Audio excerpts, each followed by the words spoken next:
जाजपुर देई प्रवाहित पुण्यताय बैतरणी नदीर दासस्व मेध घाटरे गीत जागरण परिषद पक्षरु बोईत बंदाण उत्सव अनुष्ठित हो जाइछि। परिषदर सभापति प्रतिमा करंक सभापतित्व अनुष्ठित एही उत्सव को जाजपुर विधायिका सुजाता साहू मुख्य अतिथि भावरे जोगदे आनुष्ठानिक भावरे उद्घाटन करथिले।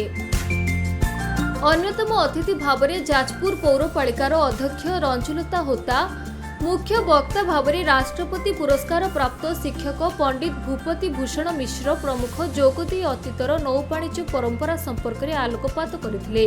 एही अवसर में जिला स्तरीय बोईत बंदाणर कार्यक्रम अनुष्ठित होइतिला। अन्वेषण थिएटर ग्रुप पक्षरु साधव पुओ बहु बेश होई बैतरणी नदीकूल में बोईत बंदापना करथिले। एही बोईत बंदाण उत्सव को देखिबा पई हजार हजार संख्यक श्रद्धालुकर भीड़ लागिथिला।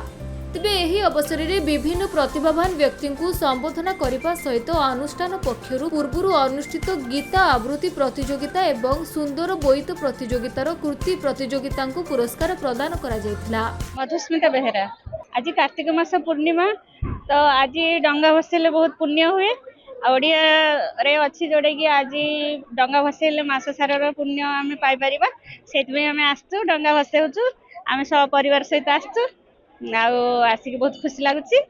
ना गौतम विकास महांती ऐश्वर्य माने स्वर्ग प्राप्ति है लगू जेहेतु आमर ये गोटे पवित्र परंपरा ये परंपरा मोर तृतीय पाली मुझे माने साधव पुओ भूमिका अवतीर्ण कर ईश्वर को आशीर्वाद थे ये जिन सुजोग मिले मत निमंत्रित करिथिबारु मोर बड़ सौभाग्य कहीं एटा हूँ जाजपुर बिरजा माटी कला ऐतिह्यर माटी तेणु एठी तो सबु बेले पारंपरिक पर्व ही चले 12 मासरे 13 पर्व तेणु आज जो धार्मिक मास कार्तिक मास आम समस्ते ए मास को धार्मिक मास बोली समस्ते मानती प्रत्येक परिवार प्रत्येक घर रे याकू पालन करती। आज जो बोईत उत्सव एठी पालन कराई पारंपरिक पर्व को बंचई रखापी साधव पुओ माने विदेश करी जाती धनरत्न आणती निज परिवार निज समस्तंकर एटा तांको ऊपर गोटे आशीर्वाद थाए जहाँकि माँ मंगला एटी समस्ते निज